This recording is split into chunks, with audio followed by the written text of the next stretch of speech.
unhappy, disturbing, all these words, states of mind, and positive, virtuous, useful, productive states of mind. The distinction is massive. Now, on the face of it, we don't even make that distinction. What our normal view in the West is a normal person, isn't it? Has some love, some anger, some attachment, some jealousy, some kindness, some compassion.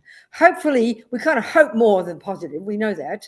But there's no view, with respect, that would suggest long-term that we can rid the mind of all the rubbish. That's too extreme. But even sometimes in our culture, I think in the modern world, which based on the brain, would say that you're a normal person if you have those things. And in fact, it means if you're normal, it means you'd be abnormal if you didn't have some of those. And this is very hard to hear. So, we can't imagine a person. So when you read extreme examples like Lama Zopa,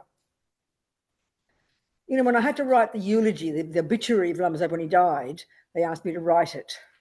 When you're writing it down, it's quite shocking when you hear and you see the evidence that it seems that he has no attachment, no anger, no jealousy. He has incredible wisdom, and he has just insane levels of compassion. It's hard to imagine that that's a normal person. It sounds abnormal. So, like, for example, when he had his stroke, no, even before that, as Venerable Roger said, when I interviewed him about Lama Zopa, it was very clear the way he put it. He didn't have any needs. If you didn't give him a cup of tea, he wouldn't get a cup of tea. If he didn't get lunch, he wouldn't get lunch. Anybody who came into his room, he'd take care of them. 3 a.m, even one time, one Courtin, some girl climbed in the window. Good morning, come in, have a chat. He never seemed to get upset. Any day and always doing something for others. He didn't sleep. He never put his legs out. Now that seems like an insane person, right? What do you mean? What kind of person is that? Well, that's the proof of the pudding of the Buddhist view that you can rid the mind of all the delusions, and that's what you'd be like. But for us, it's kind of like, what? Who'd want to be like that? Do you understand me? Because we assume a normal person has to have 8 hours of sleep, gets upset if they don't get what they want, gets depressed if the husband dies. Do you understand me? So it's quite a different view. So we've got to hear it very clearly. And then, you can't expect to be like Lama Zopa overnight. Maybe not even in this life. But at least if you see that and learn from that and think, okay, then I can do something. I can lessen my own neuroses. I can learn to make myself more happy by literally changing my mind. That's all Buddha's saying, That's all he's really saying. That's quite powerful. But it's up to us. But of course it's hard. Because what we'll go is, we'll wake up in the morning and you stub your toe when you get out of bed, and then you get angry. And you'll say to me, Robina, what's wrong? Oh, I stubbed my toe. Yeah, but you're angry. Well, of course I'm angry. I stubbed my toe, we'll say. We just assume it's normal. Now, this is another way of really showing, like I said before, how we distinguish between feelings and then the delusions that interpret them. So feeling this is a really good point now. Again, let's just go to this one. So feeling is in both the sensory and the mental. So clearly pleasant feeling when you taste the cake, unpleasant feeling when you stub your toe. So that we take that for granted. So then because we assume it's normal to get angry if you stub your toe. But no, Buddha says anger is one thing and stubbing your toe is another. They're separate events. This is the point. We have the power, in other words, to change our interpretation of it. Because anger is an interpretation. Anger says, how dare that happen to me? I don't deserve it. That's what anger is really saying. It's very self-centered. But we'll go, it's normal. Well, of course it's normal in general, but it's something you can change. And then you have to say, well, why should I? Well, honey, guess what? Have you noticed that anger makes you miserable? Well, I'll say, no, it's the stubbing of the toe that makes me miserable. But no, it's the two things. Stubbing your toe is one thing. That's called painful feeling. There's no question about that. Look at physical pain. It's unbearable when it's really serious. But what we don't do is distinguish the mental response to it. That's the key. That's the liberating part that Buddha gives us. And it's not as if he invented this. We all know it. But it's to see the benefit of it, That yes, bad things happen. People harm us. Wars happen. You get raped. You get murdered. People give you $1 million. You get happy. Good things happen and bad things happen. You can't argue. but it's up to us to look into our mind and to know how we want to respond to these things. Husbands die, you know. We have the power and the ability, the power to look into our mind and look at the states of mind that add problems to the pain. Like, bad enough stubbing your toe, why be angry as well? Do you understand? That's the point, to see that we have the power to look into our mind and see there are parts of our responses that we can change. And why would we want to? Because they make you miserable. It's not a moralistic thing. Oh, you shouldn't be angry, you're naughty. No, anger makes you miserable, what it says. We have to look into that and prove it. When you do, you have some enthusiasm to change it then. It's not moralistic. And of course, anger makes you harm others. That's the trouble. Look at the world. And where the hell does killing and murder come from? You don't come from love. It comes from anger. You have to look at what the parents did to those people. It's called anger. Very simple. Anger is heavy duty, you know. Anger causes suffering. It comes from attachment. So one way of looking is there's a relationship between attachment and aversion. Aversion, which is just the polite word for anger, is the state of mind. A volatile expression of aversion is called anger. A mild expression of aversion is called irritation, annoyed, upset, frustrated. We all have that. That's called anger. And what is it? It's the response when your attachment doesn't get what you want. So attachment is there 24 hours a day. And so it's there as an assumption. At a subtler level, it's there as an assumption. It's like an assumption that I must only get what I want every millisecond. That's really the most deep level of saying what attachment is. This self-centered kind of hubris, this self-centered assumption that I only deserve nice things. And a nice thing for me is what I want, isn't it? What I want and nice things are equal. Whether you want them or not, if you want what I want, then we're okay. But if you want what I want, which is, if you don't want what I want, we're in trouble. Isn't it? Do you see what I'm saying? So attachment is there all the time as an assumption, but that's quite subtle to see. It's emotional hunger that never feels enough, always dissatisfied, that always every second just assumes I must get only the nice things. And the immediate level of that is the sensory. As soon as I walk up here, I feel the cold, you know, my aversion arises. Do you understand me? As soon as I feel the cold, my aversion arises. Oh, why don't you have heaters on up here? Build the place, come on. As soon as I go to the warm room, my attachment gets what it wants. So I'm happy, you know. That's how we are. We're driven by that. The most obvious level, the senses, just the senses. As soon as the light is too bright, aversion arises. The light is not enough, aversion arises. The food isn't the right taste, aversion arises.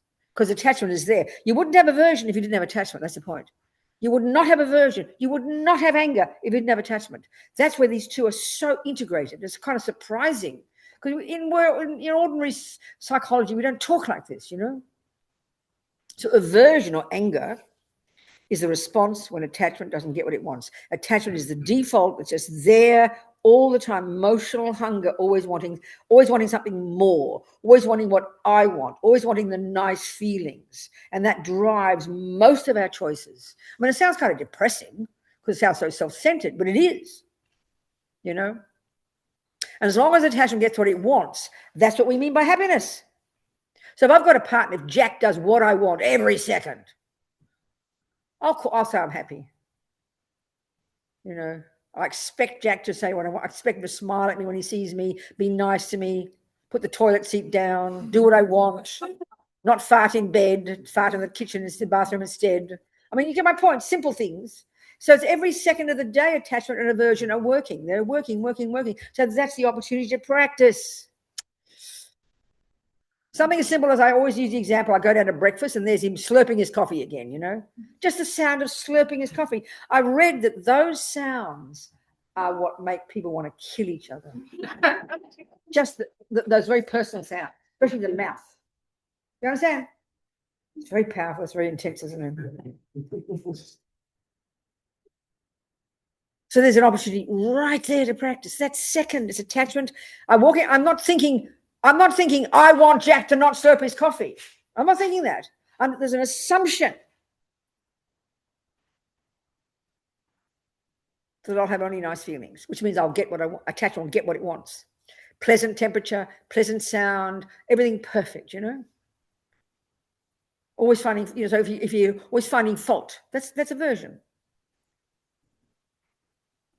So, this is where you've got to really understand aversion. Aversion is just this bare, sort of the fundamental energy of attachment is this constant, when you get what it wants, you run towards it, all excited. Oh, wow, look, delicious. You go towards it, attachment, isn't it? Aversion is, ooh, no, go away. And we go between these 2 1,000 times a day, as bare bones as that, You stub your toe, you get aversion. The coffee's tasty, you get happy, It's constantly going, constantly, never stopping. So the opportunity is right there. But our trouble is we don't pay attention until it's too late.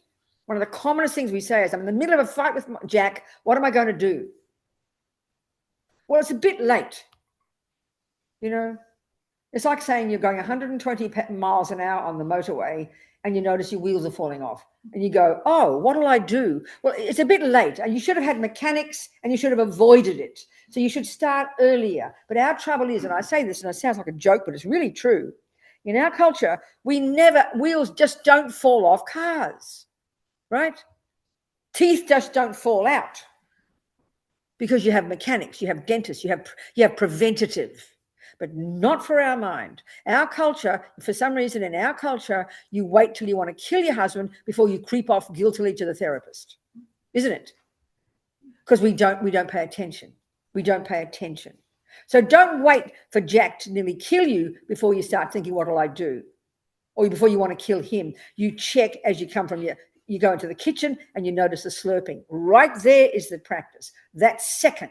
So normally what we do is we get irritated. And if you're a bossy person, you'll shout at him. And if you're a passive-aggressive person, you'll sit there and get angry inside and say nothing, But in each case, you're feeling aversion. You're having anger because your attachment didn't get what it wanted. Something as tiny as that. Start with that. You start with the wheels wobbling and you go to the mechanic and you get it fixed. Then your wheels will never fall off. Same with your emotions. So what do? You hear the aversion, and before you vomit out the mouth, like it would be my style, shut up, Jack, I don't like that. Or you might be creepy nice, oh, darling, I don't like slurping. I wish you wouldn't slurp, smile, I do love you. And he sort of sits there and does it. Do you understand? Depends on your nature. Instead of that, you got your catch. Okay, there it is, Robina. And there's your anger, annoyance, upset. Your attachment's not getting what it wants. And we go, give the man a break, and you interpret it differently. Let him enjoy his coffee. And then before you know it, one day you walk into the kitchen and you don't mind the slurping anymore because you've trained your mind. That's giving up aversion. That's giving up attachment. And you do the small ones. So then by the time he's ready to kill you or leave you, you're ready for it. Your mind is trained. So we wait until you go crazy. We don't think there's anything to do about it. We think either you have to tell him what to do or you put up with it, frustrated and passive, There's an opportunity to practice. Wait for the small thing. Do the wheels when they wobble, not when they're falling off. It's so simple. You start with the small things. But we always think, oh, I've got the right to tell him. And we call it sharing. Oh, it's the most disgusting thing. I have to share everything. We feel it's my right to tell him everything I feel. And then he's supposed to do what I want. I mean, how dare we? It's so rude, You know what it's like when someone tells you what to do all the time. You can't stand it. This is called practice. It's called practicing patience. It's called being kind. It's called reinterpreting it.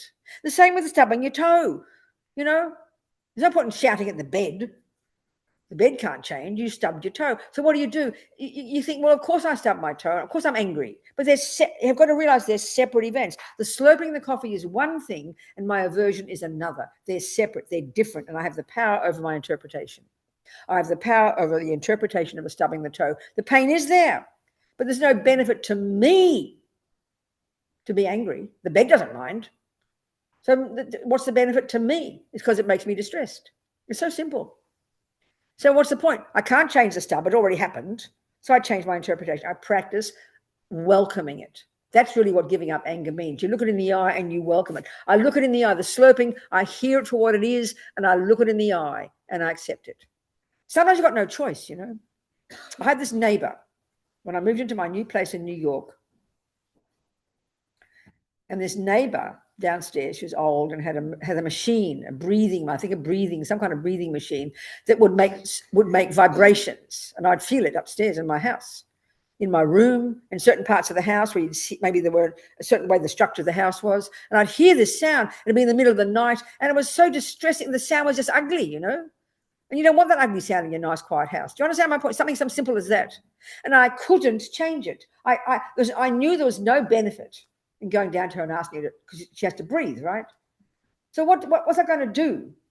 I'm trying to be like a saint here. What were my options? My option is do something to change my mind, reinterpret the sound, or leave.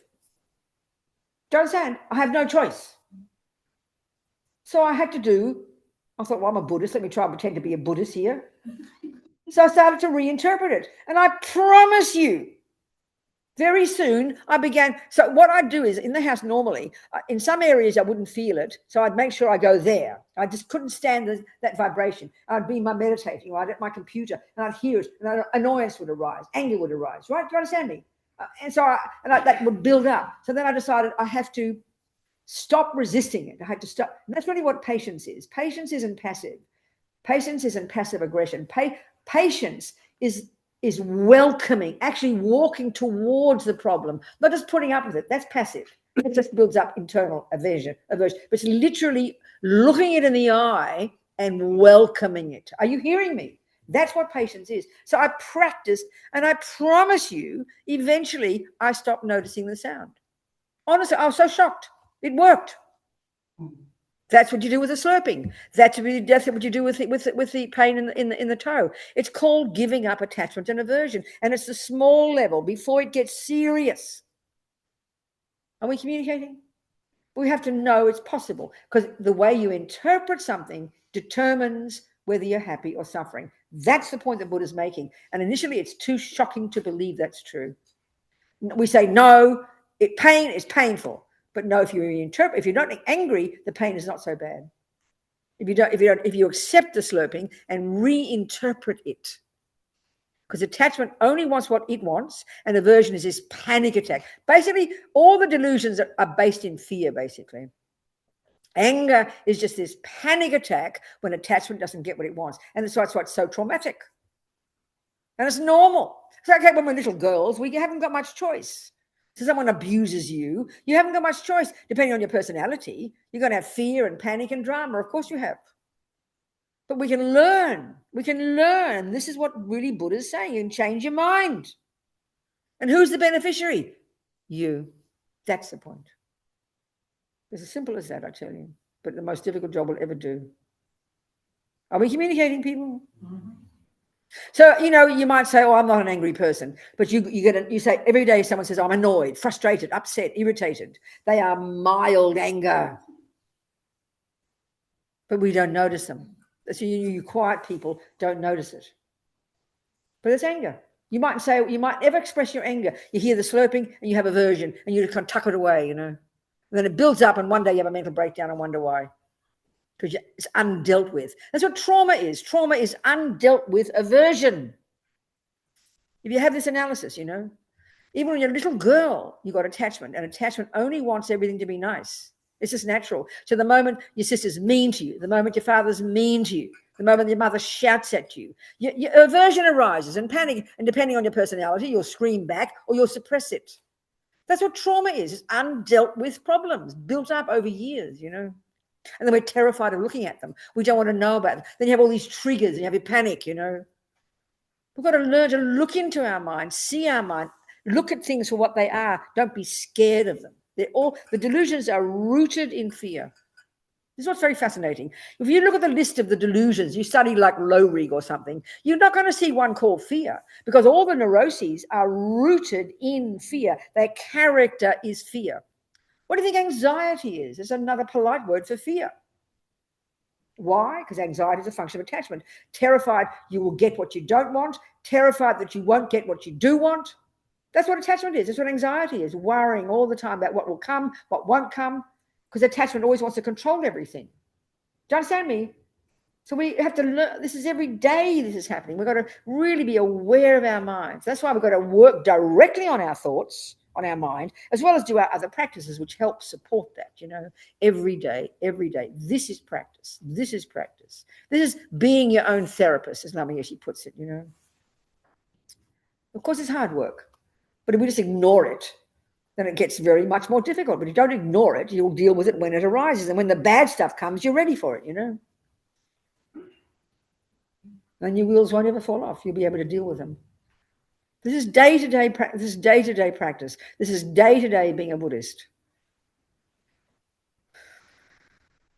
And it is the most difficult job we'll ever do. Of course it is.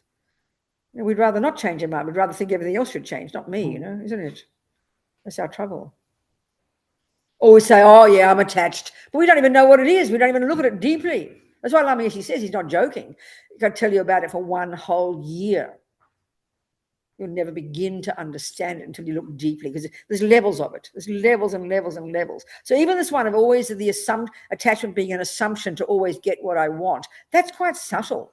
It's obvious the attachment to not having pain and the attachment to the ugly sound of the slurping. That's easier to see, But more subtle is quite hard. But you've got to start where you can with the grosser level and then control that one, calm that one down.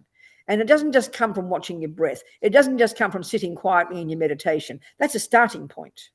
To start the day with that is fantastic.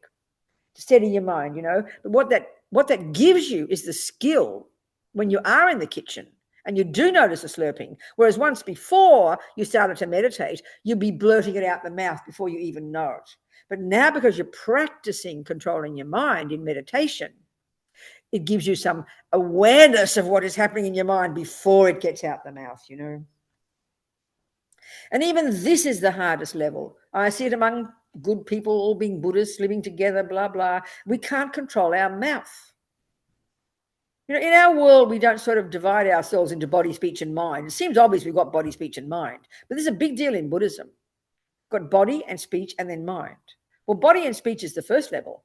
That's just they're the servants of the mind. And they're the troublemakers. It's the speech that shouts that's the trouble. Of course, anger is the source. But if you can't control the servant, how can you control the source? That's why the first level of practice in Buddhism is control your body and speech. That's why they say when you're with others, first you make sure your behavior is nice. You don't vomit rude words. You don't hurt people. When you're on your own, then you can afford to look at your mind. So this one of controlling your body and speech first is very powerful. And if you can do that, if in one day you can not say one bad word, that's a pretty successful day, I tell you. We just don't think it matters. We don't think it matters what we say with our speech. I'm allowed to say what I like we'll say. This is uncontrolled. Well, it's so hard to control. If you've got a volatile personality and a husband who slurps his coffee, it's incredibly difficult to control your speech. It's incredibly difficult not to vomit it out, So this really demands a lot of discipline. And the other trouble is in our culture, we either think you vomit everything out or you suppress and deny. No, this is a third option. They're terrible. Suppressing and denying is dreadful. And vomiting out is dreadful. The third one is conscious awareness of what the hell is happening in your mind, the thoughts that are there, the irritation. Before it gets out the mouth, and then learning to harness that. This is what's difficult. And I think another way of describing, this is another whole approach. No, it's an analysis of the same approach, but let's look at this particular piece.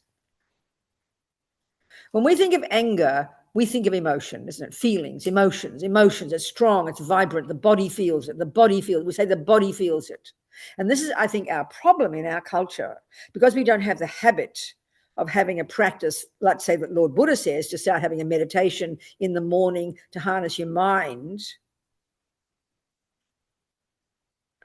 We only notice what we're thinking and feeling when it comes out the mouth. In other words, we only notice we've got anger, jealousy, depression, anxiety when the body is shaking, when the body expresses it. So that's why we call it an emotion, when your body is shaking. But that's the wheels falling off, and that's too late. That's the one where it's too late. But we don't notice what's happening in our mind. That's the problem, until the body feels it. And that's way too late. So why does the body feel it? Why does that? Well, okay, we could give the Buddhist analysis. Let's say the Vajrayana understanding of the physical energies and the mind. There's an intimate relationship. You go to your Tibetan doctor and she'll feel your pulses. And they talk about there being these subtle nervous system and these wind energies. They talk about the 4 elements, and you've got these wind energies coursing through all this subtle nervous system throughout your body. And the wind energies have this intimate relationship with all your different states of mind. So when the anger is there, that disturbs the wind energies. And so it's like a storm inside you. You know that, isn't it? So when your doctor feels your pulses, she can feel this imbalance of, say, the particular wind energy, and she knows it's related to your attachment. That's why you're having anxiety, because she can feel it at the gross level. So our trouble is because we don't notice the anxiety until it's physical, until we feel it in the body. But it's the mind. Anxiety is not physical. Because of the intimate relationship between the mind and the body, we will feel the symptoms of it in the body. When you're angry and your body's shaking, that's just a symptom of anger, which is in your mind. Anxiety, the body shaking, they are just symptoms of the problem, which is in the mind, which is more subtle. And that's what we have to learn to see, is the mind before it gets to the level of the physical. That's the skill. That's the skill. That's the skill, But we wait till the body feels it. And that's when we think we have to go to the therapist. When you're having a mental breakdown, when the wheels are falling off. It's way too late. Way too late, That's why our daily practice is so helpful. You start to notice your thoughts. You start to notice your mind. So the other thing about this is a part that's very shocking to us. If we go back to the very beginning when I described, we've got, first of all, the sensory consciousness, and then we have the mental. Now, the mental, we can look at that, and that's got different levels of cognition as well. The gross level of mental consciousness is all the conceptual thoughts. So then we think of conceptual thoughts. We think about, mathematics, that's conceptual thoughts. Musical theory, that's conceptual thoughts. Philosophy, that's conceptual thoughts. But listen to this one. All those emotions, anger, the afflictions as they call them, anger, attachment, jealousy, they are all conceptual thoughts that we have practiced and practiced and practiced and practiced until they're basically completely instinct, and then they completely pervade our physical energy. We feel these symptoms of them at the physical level because of the relationship between the body and the mind. But that's just the symptom. It's too late. But underneath, when we start to get familiar with our mind with really good concentration and understand this presentation of the mind, we'll start to hear the conceptual story that attachment is, that anger is, that jealousy is, that low self. They're all conceptual stories, and you begin to know the words that they are saying. So the emotion of love, when it's really emotional, your body feels it. You're shaking, there are tears, you love this person. It's true. Compassion, the same. They are at their bones, they are conceptual thoughts. Compassion in you is saying, oh my God, look at that suffering. May they not suffer. And because you've practiced and practiced having those conceptual thoughts, your body feels it as well, because it's habitual. Same with attachment, same with anger, same with kindness. So we only notice them at the physical level. That's why we think they're body-based. No, they're just the symptoms of them. They're deep in the mind. So we've practiced and practiced and practiced these conceptual thoughts called attachment and anger to the point where they're just completely instinctive. You don't even hear them as thoughts any longer, but they are thoughts. So if you hear them, you've got to unpack those thoughts and then deconstruct them and then argue with them. So the stubbing of the toe, a tiny example, anger says, how dare that happen to me? So let's look at attachment and anger and how they're totally I-based. Let's do the analysis. They are completely the voices of I. There's the hubris of I. You listen to this. Attachment is this assumption, like I said, so these two of the 3 poisons are rooted in the root delusion that assumes a concrete self-existent I in the first place. That's the deepest assumption. That's always there. So then attachment's the main voice of that I. And what it's saying is, I only deserve good things. It's attachment and anger are this huge kind of, it's hubris. It's like this huge entitlement. Attachment is this massive sense of entitlement. It's coming from believing there's a separate I. Then it says, I only deserve good things. And this is the bizarre point about attachment. When you say, I deserve, there's an assumption that there has to be someone out there who should give it to you. I only deserve good things. We look around, who's going to give me the good things? That's what attachment does. It looks out there as if somebody out there, it's their job. So I dump all of that on Jack. It's his job.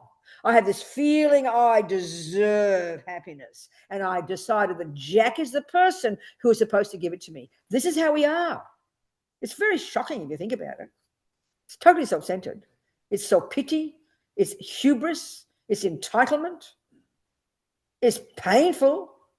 So I deserve only the good. The second Jack slurps his coffee, not even hits me. How dare he do that? I don't deserve bad things, isn't it? So anger is, how dare that happen to me? Or how dare he does that to me? I don't deserve it. And attachment says, I only deserve good things. So it's a bit dramatic hearing it this way. It's embarrassing. But that's what it is psychologically, because it's rooted in the sense of an I in the first place. So we live our lives, as Lama Yeshe would call it, the self-pity me, you know. So then you've got to analyze this. Now, if you look in your garden and you see weeds there, in the point is it's your garden. You will never say, who put weeds in my garden? How dare there be weeds in my garden? I don't deserve weeds. Why would you never say that? You know why? Because you own it as your garden. You know it is your garden, and you know that what is in there is your responsibility. You didn't pull them out. And if it's flowers, you don't go, wow, I deserve flowers. Where are the flowers? You'd be laughed at, isn't it? You don't look in your bank. How dare there be no pounds in my bank? You'd be laughed at because you know it's your bank. It's dependent arising. Now, that's our life. Our life, from the point of view of karma, our life is our garden. And whatever is in it, you put it there, baby. That's the point about karma. But look how we think. I didn't ask to get born. It's not my fault. It's either God's fault or your mother. Not even your father. It's your mum, right? She did it. And then listen, look at the hubris of our attachment. I didn't ask to get born. It's not my fault. So therefore we have this assumption. And it's even the bloody United Nations rights or something of human beings. I deserve happiness. No, you bloody don't. You got to cause it yourself and put your damn, you deserve flowers. If there are flowers there, you do deserve them because you put them there. And if there are no flowers there, then honey, you get what you deserve. I'm not being mean, you know. In other words, the view of karma is it brings this view of ownership. You're not this innocent victim plonked on this planet, which is no wonder we suffer so badly. I mean, no wonder we are all insane. We really believe we are an innocent victim, and that's the philosophical view of materialism. It's the view of Christianity that someone else put you here. It's a very demented view, I tell you, in my opinion. It's a conspiracy theory. When you realize you put yourself here, you've got the courage to own the good and the bad, and you know it's up to you. Not this innocent victim who sits here waiting for Jack to make me happy. And then you blame him and sue him when he doesn't.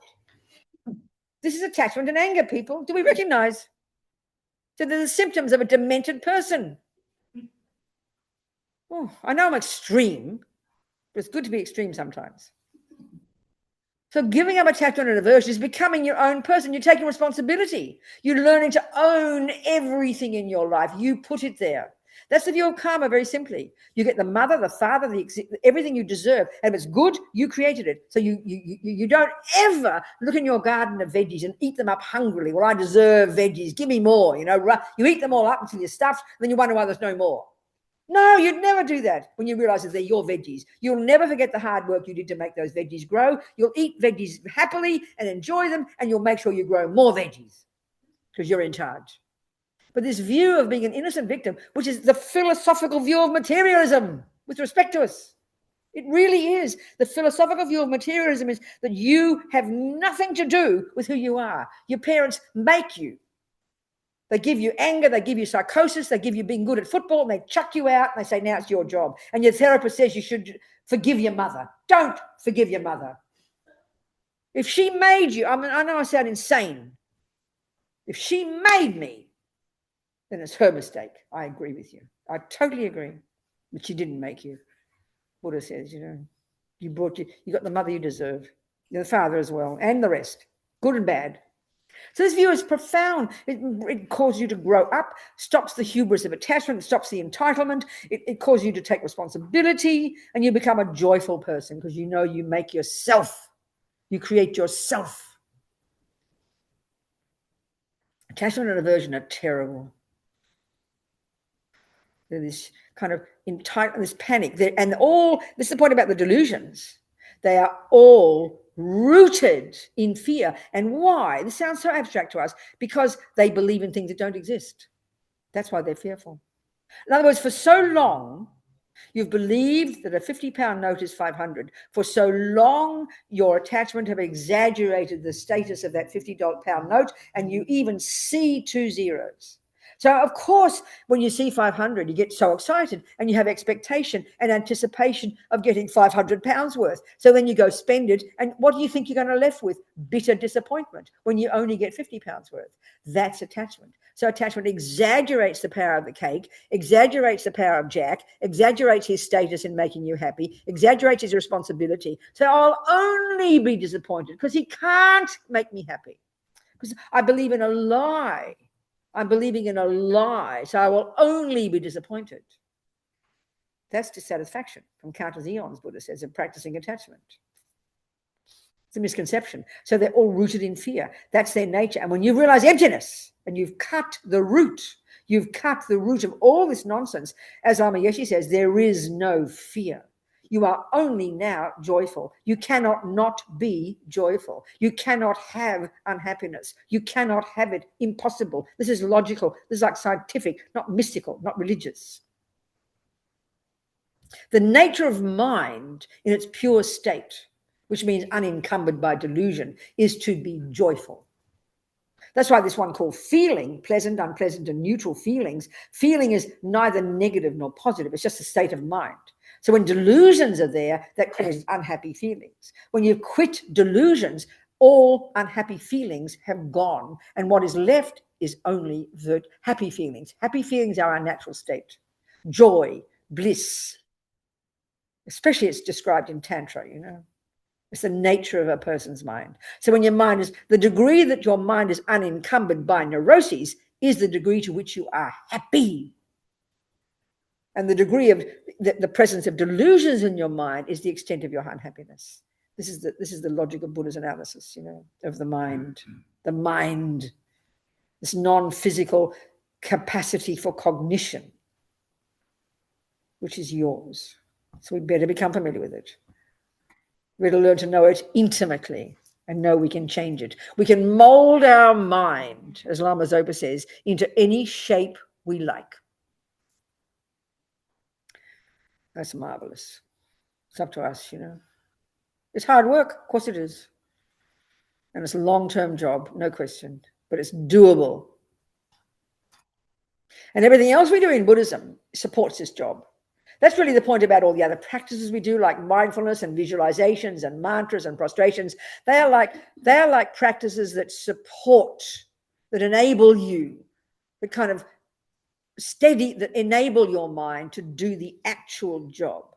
That's the actual job of being a Buddhist. Doing prostrations is not the actual job of being a Buddhist. Doing mantras is not the actual job of being a Buddhist. Having vows and all that, they are all practices that enable you to do the actual job of being a Buddhist, which is to change your mind. Everything comes down to that. Everything comes down to that. That's the job of being a Buddhist. Changing your thoughts, turning your mind into the mind of a Buddha, a happy person, compassionate person, empathetic person.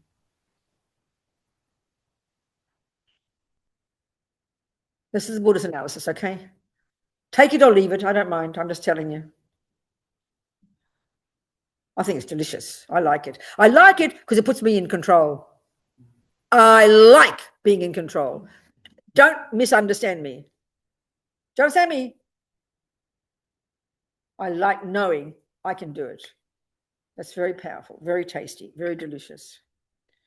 Okay, come on Zoom. You've said nothing, you people on Zoom. Talk to me. Come on. Some questions, please. 12:30. What time's lunch? 1 o'clock. Okay, we're good. Another whole half an hour. Anybody on Zoom? Helene, come on. Joan, Anna, Dana, Linda, come on. Vivian, talk to me. Come on. Speak loud. I have a question. So when I'm a bit louder.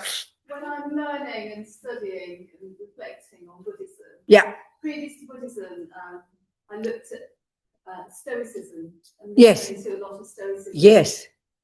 Sometimes I wonder, are Stoics really Buddhists? You know, are Stoics really Buddhists? I understand. So give me give me some of the views of a Stoist. The obstacle is the way. Look at the problem, embrace it. The obstacle is the way. Yes, this notion of accept the problem, welcome it, walk towards it. Okay. It's accepting it, whether it's slurping. I hear it. So I'm just kind of thinking. No, I understand. Well, the way I'd like to put that, if you think about, to take the view of reincarnation, we're all going from life to life to life, and you think in the world at certain times there are viewpoints that prevail. Do you understand me? So, like at the time of the Indians or the Hindus, who basically, so I would say Christians and Muslims are reborn Hindus. Because Christianity and Islam came later, didn't it? So then Hindus were the one who had really got the view of God down, right? So then the reincarnated ones who like that view, they turn into Christians. So then Christianity grows and Islam grows. Well, I'd suggest the same with the Buddhist one, or even some of the aspects of Hinduism. They're these Stoicists and the other ones in different cultures. We're all just getting reborn in different groups and coming up with different labels for it all. You know, understand what I'm saying? So my feeling is that so many views that are so similar. If you put the Stoics and the Christians and the Hindus together, you're going to find a lot of common ground. Those views very much, I'd say. Isn't it? Absolutely. I agree with you. I agree. I mean, I was brought up a Catholic, right?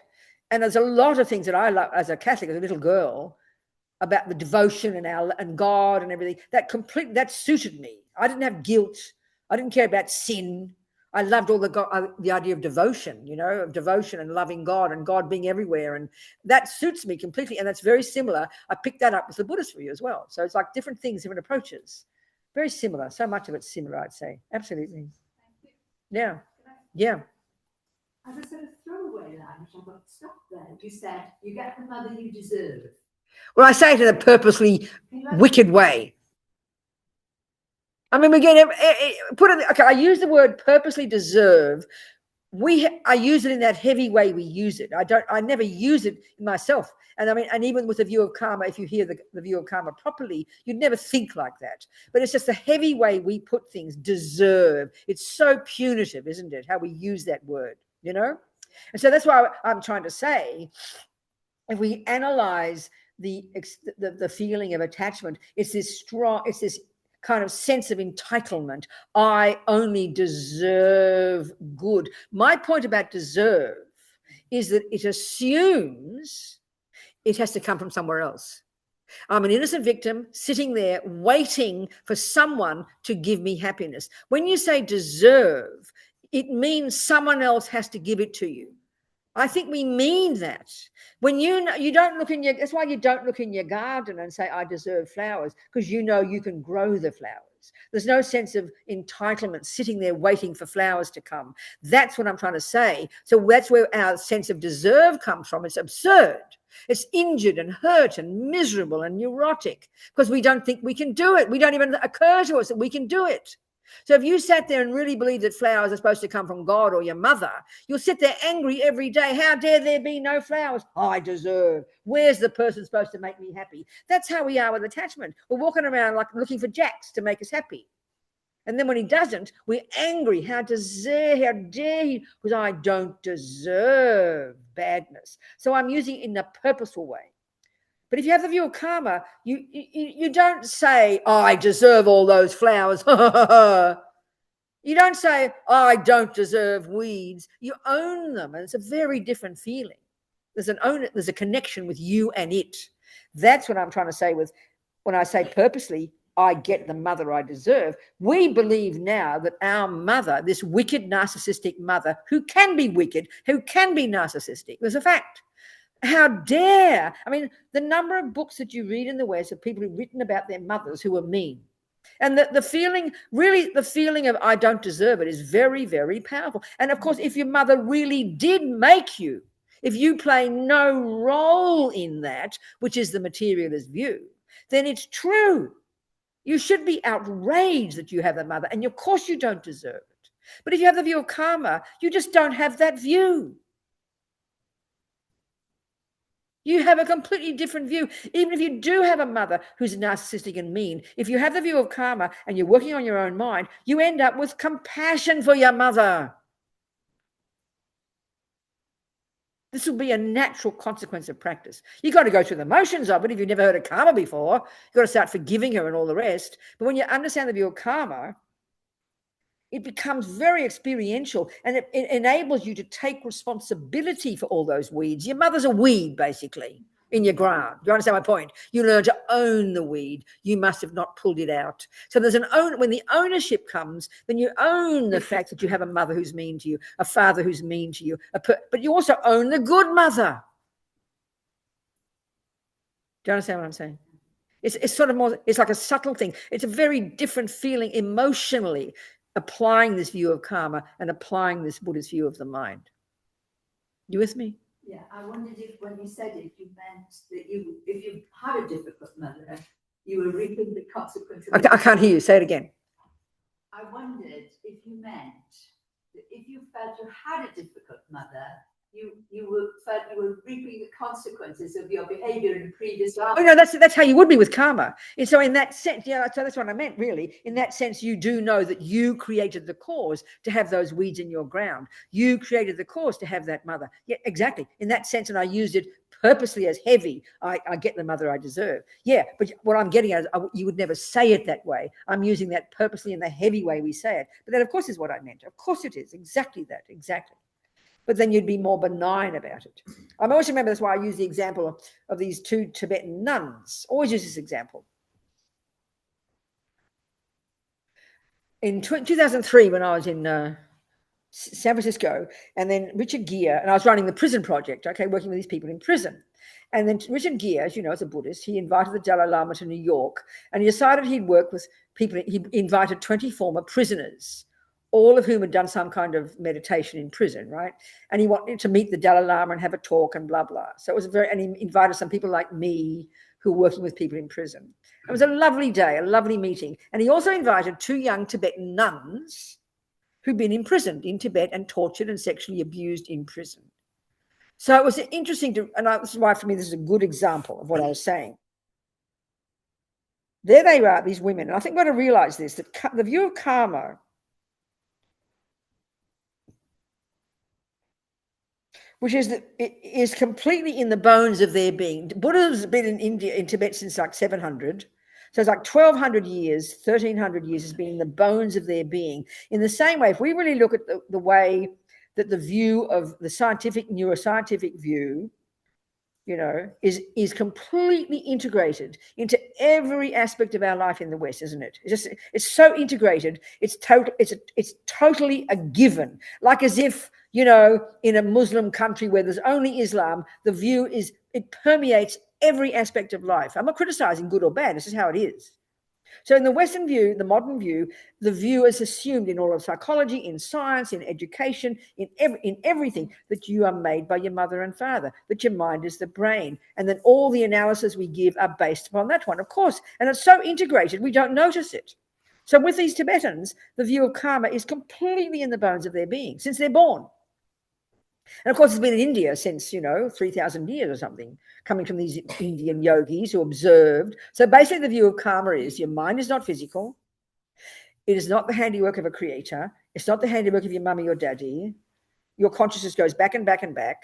And the second part is every millisecond of what you think and do and say is the process that programs your mind, that produces the person you become. now and in the future. In other words, we are the one who creates the cause. Everything we experience, everything we think, and everything that happens to us. It's just how it is. It's just the view of karma. And of course, in our culture, it's tremendously difficult to go beneath the surface of those words and to start experiencing that as reality, because it's really opposite to everything we've thought. But for these young women, this is the view they've had since they're born. It's integrated into their mind. So there they are, being abused sexually and tortured in prison. Now, no one wants that, but they have a way of interpreting it. You've got to realize this. They have a way of interpreting it. So from the beginning of their experience, their view of karma kicks in. Their view of the mind kicks in. And that's that's how they experience that experience of being tortured and sexually abused. So eventually they get released. So there they are in New York telling about their experiences. So I put it this way, that, you know, it was evident, if you wanted to put it this way, it was evident to everybody in that room that if you wanted to quantify suffering, theirs was worse than everybody else's. It's pretty clear, you know. Nobody else talked about being raped and tortured and sexually abused. So it was really clear the suffering was pretty intense. But what was really evident to everybody in the room was these young women didn't have anger. Now, this is hard for us in our culture. We think anger is a healthy, intelligent response that, of course, if bad things happen, because you don't deserve it, therefore anger is a really good response. And I'd put it this way. If your mother and father did create you, then it's true you literally do not deserve to be harmed because you didn't do anything to cause it. It's a fact. So that's why we have so much anger, because we don't see anything that those young women did in this life. They don't even hurt flies. So it's clear if we take this life as their framework, they don't deserve being tortured and killed. So therefore, of course, anger is natural. That's our view. But they don't have that view. Their view is many, many lifetimes. Their view is that whatever they meet, whatever they see, whatever happens to them, all the good, all the bad, all of it is their garden, and they planted all of those weeds and all of those flowers. That's the view that informed their experience. Therefore, they didn't have anger. So again, what's anger? How dare those torturers do that to me? I don't deserve it. That's the emotion of anger. And they therefore don't have the attachment, how I only deserve good. That's what I'm trying to get at. They don't have those viewpoints in their mind. I'm not trying to say they were high bodhisattvas, but that informed their experience, therefore informed their ability to deal with this suffering. They had a way of describing why it was happening. They didn't have the entitlement of attachment. They didn't have the outrage of anger. That's why. And then at the end, there were tears. One of them was tears. And as she said, and of course, we had compassion for our torturers because we know we must have harmed them in the past. And even more than that, and because we know they will suffer unbearably in the future, because that's the view of karma. So when the view of karma, which you really use, not just intellectually, but really use to inform your entire life, it can only bring compassion. First, it has to be compassion for yourself, an ownership. Then it can bring compassion for others. Okay, people? Just a good example. But I mean, way to go. Can't go there overnight. Since they're born, they're informed by this. And that's why we realize, that all of us, every second, we're informed by layers and layers and layers of conceptual viewpoints. We just don't realize it. We just think what we see is the truth. We don't analyze. We don't unpack. We need to do that. It's so powerful. Someone else? Yes, Don. Thank you. Just kind of leading on to that. Yeah. Do you have any advice for how you deal with bullies, whether it's in the playground, in the neighbourhood, on a prison wing, internationally? I understand that. Is violence ever an appropriate response? Is what? Violence ever an appropriate I see. No, I response? understand. I mean, let's just keep it a simple. Let's just give it a simple example. So is it? So say your own. I mean, let's just say you got a bully husband. You've got to look at the person. So I mean, theoretically, it sounds very wonderful what you're saying, and you can have many good theories. You can write about those theories. You can recommend certain responses. But in the end, we've got to look at our own life. It's like you've got a child who comes home from school, or you are bullied by your husband. Let's look at the person. So it seems to me there's a multitude of approaches. Depends on your personality of your child, let's say. Maybe your child has a victim mentality. Maybe your child has got a fear and always gets bullied, So then there's different approaches. You have to decide on different approaches. Maybe that child, it's the right thing to tell them, to stand up for themselves and tell the kid to fuck off. That might be the right response of one person. Do you understand me? You can't have a general approach. It's too difficult. Another kid might come home who is being bullied, but they've got so much self-respect, they don't care. So you laugh at them and say, well, feel sorry for them. So you've got to know their mind. Now yourself, the same thing. If you're in a relationship with a bully and you're a complete victim and you go back like a moth to a flame and you're full of self-pity, you're in trouble. And your job is not just to sit there and put up with that. Your job is to have enough courage to tell him to fuck off or to leave or something. You've got to know the person. Now, if you're a really strong on the path and you're a bodhisattva, maybe your job is to bring it on, honey, child, and it's all grist for the mill of your practice. So you've got to know where the person's at. You can have nice theories about what to do, but I mean, in the end, violence, like there's China bullying Tibet, let's say. Put it that way, very simple. I do remember one time, actually, I remember this, it's very common in India, when I was teaching in the centres there like 30 years ago, that so many Israelis come. And Israelis love Tibetan Buddhism. A lot of Tibetan Buddhists in Israel. And often after their 2-year military service, they'd come to India. And a lot of them became Buddhists. Sometimes some of the courses of 100 people, 50 people would be from Israel. They seem to love Tibetan Buddhism. I remember one of the girls in the course, she was talking about, you Tibetan Buddhists, look where your peace has got you. Like the Dalai Lama talks about peace, no violence. We can see from Dalai Lama, there's the answer. 60 years, he has never said fight the Chinese. He has never, ever said that. Do you understand? And she said, well, look where all your peace has got you. All I had to say, I said to her, well, look where your anger's got you. Both of you are still being oppressed by, hurt by other people. And where does it get you? So the long-term view in karma is there's no benefit in violence if it's coming from anger, because it just creates more future suffering. But if you're a wise person, you can be very firm with that child in the yard, but it's not coming from anger. You can shout at your husband out of kindness. So it's a question of where you're at. Do you understand me? And that's the distinction between I-based neurotic state responses or valid compassion-based. And compassion can be firm, definitely can be firm. Do you understand? Is that helpful? Yeah. Yeah. Yvonne's got a question online. Hello, Yvonne. Talk to me, sweetheart. Hello, Robina. Thank you so much for all. Can't hear you, darling. I can't hear you. That's curious. You're unmuted, but I can't hear you. Oh, can you hear me now? Not sure why. She's unmuted. Why can't we hear her? Do you know why? Is there some other microphone we have to put on for Yvonne? Can you hear me now? Can you hear me now? Can somebody else unmute just to see? Helene, can you unmute to see if we can hear you? Unmute and talk. No, we can't hear either of them. There's something at our end. Good. Just get Yvonne to put it into the chat for now. So Yvonne, if you just put it into it's okay. No, just for a second. Let's just see if we can solve it. It's something from our side, the problem. What do we have to do?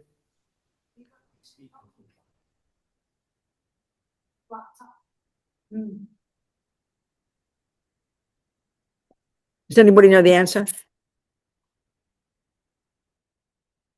There's something, if you put up the little arrow, default speaker, select a speaker. What about I do this one? You got it? Young person.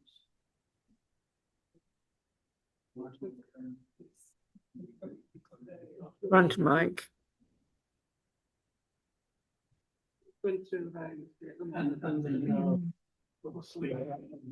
What about all these audio settings? What are we supposed to do to those? Is there something we should do with all the audio settings? Yeah. So it was all going through there. I've just set it off there to see if that works. We'll have to sort it for over. No, but what are we supposed to do? Do we know what we're supposed to do? Do we know the answer? No, we'll try and sort it over lunch. All right. I want you to sort Okay. it now so I can hear Yvonne's voice. Is there something you're supposed to do on that little arrow next to mute? We have all these options for audio. Is that where you're supposed to do it?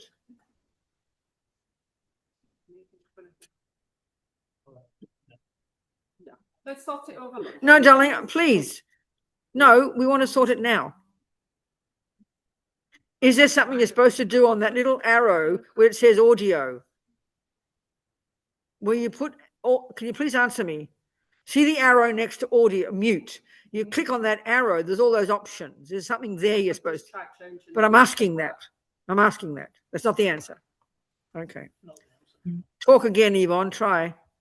Can you hear me now? Yeah, just make it louder. She's there, just put the volume up. I can hear her beginning. Put the volume up. I can hear her. But you can hear me now? She's coming, look, put the volume up. I can hear her. She's beginning to come. Talk again, Yvonne. Shall I try with a louder voice? You can hear from the distance. You know, you can hear from the distance.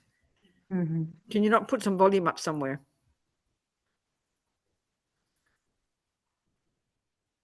Talk again.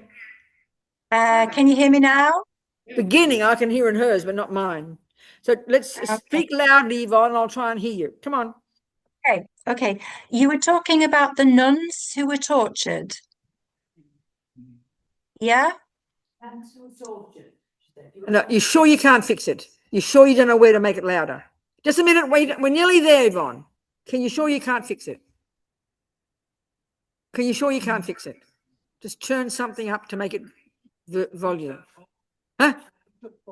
What? It's up full. What's missing then? Not you, Yvonne. It's not you, darling. Okay, talk, darling. I'll try and hear you. Come on. I'm on full volume on my laptop. So can you hear me now? Can we get it through Venerable Robina's? Can you get it on my computer? Hang on, Yvonne. We're nearly there. Can you get it on my computer, please? Can you get it on my computer? Hang on, we're nearly there. Come on. What do you have to do? Which one? Yeah, which one? You have to do. You've got default speaker. Yeah, that's it. Talk. Oh, hello? Can you hear me now? It's coming coming. out of the. Hers, I know, but that distant sound. Why is that a distant sound? It's still coming out It's of got the loop in between the round them. Yvonne, I'll try and hear you, darling. Come on.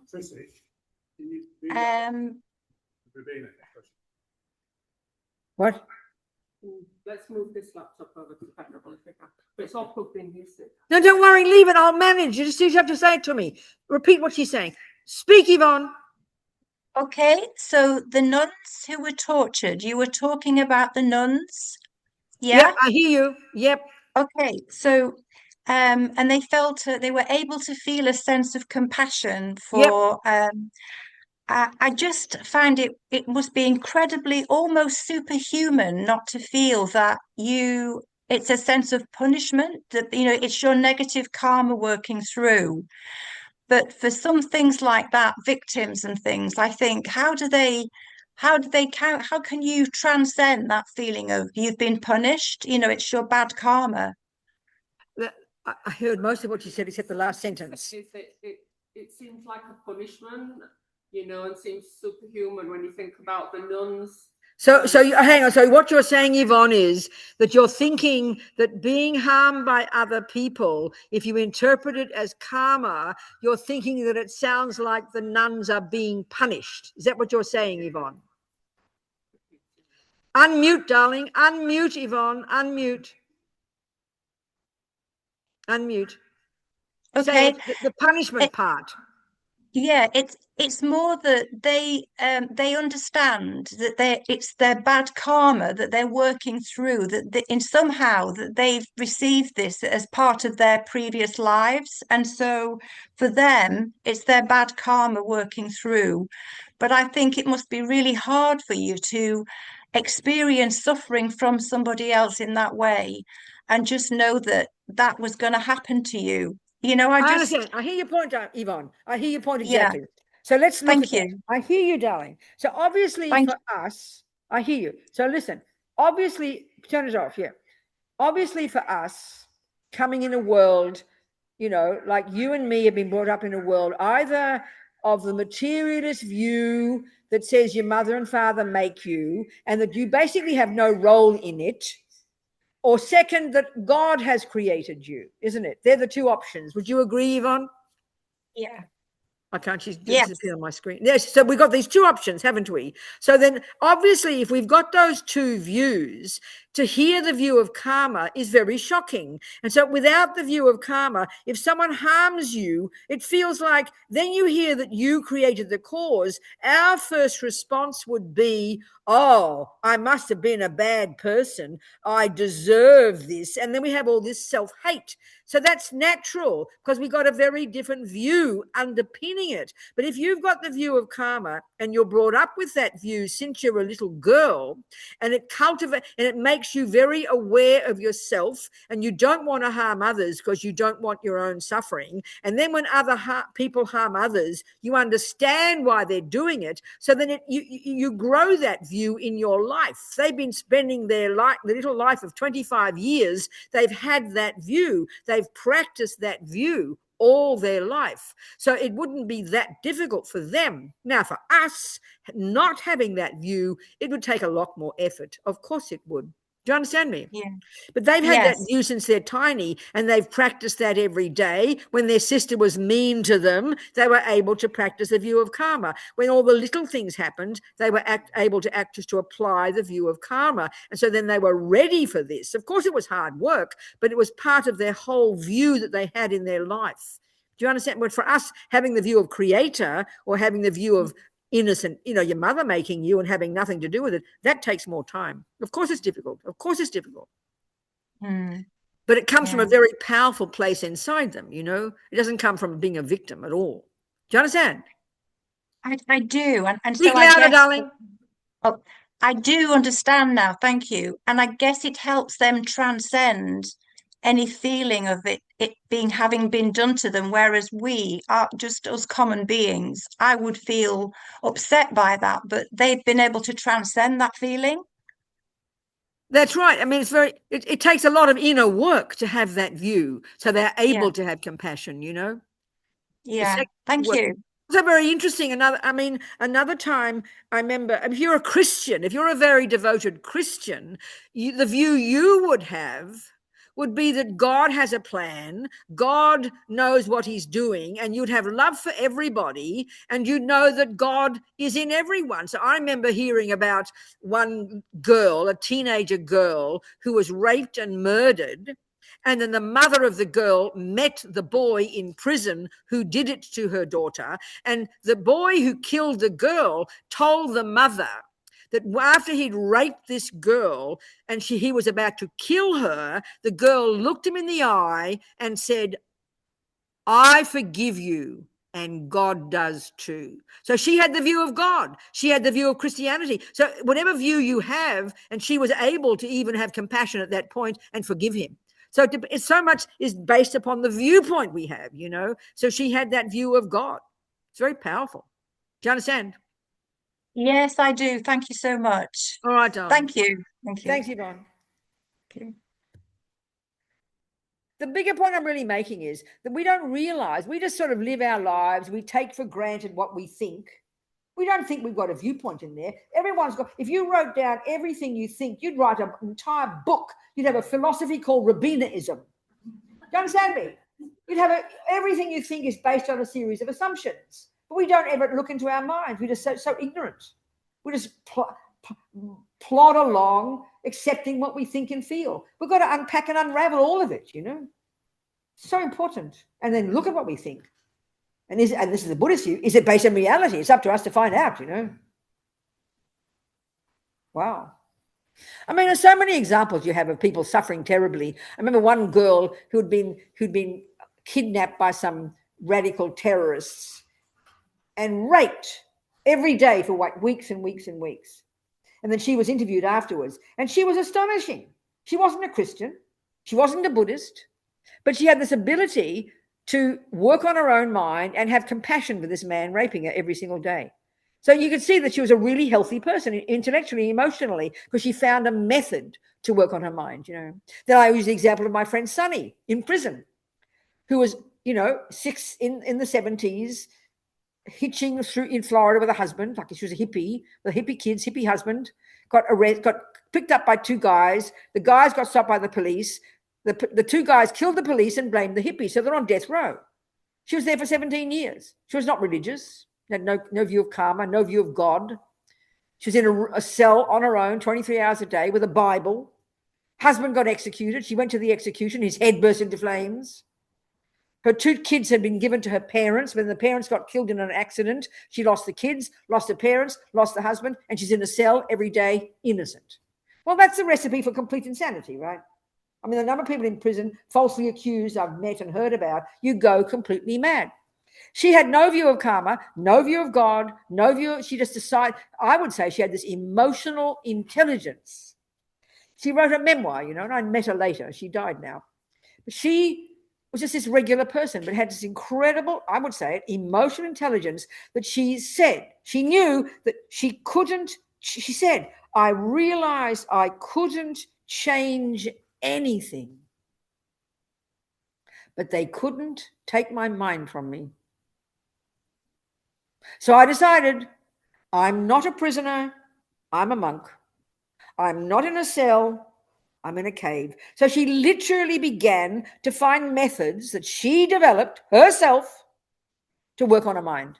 She started learning yoga. She started, working on her mind, learning to realize all those raging thoughts, the anger, the despair, the raging. She knew she could change them. She knew they were causing her suffering. She said, I'd give myself permission for 5 minutes to be raging angry, and then I would stop and go back to her inner work.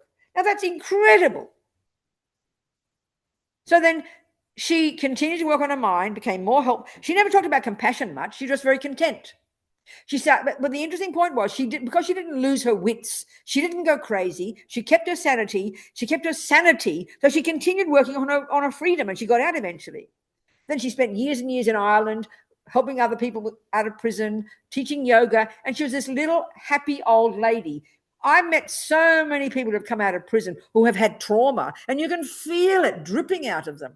You'd never know she had a history like that because she didn't talk about it, because she dealt with it. There was no trauma because she had dealt with it. She'd solved it and gone past. She was this little old lady in a wheelchair. You just thought she was a little old lady. You'd never know she had this history because she dealt with her mind. She worked on her mind. She changed her thoughts, basically. She changed her interpretation, basically. And we're communicating. I mean, so incredible. Such admiration,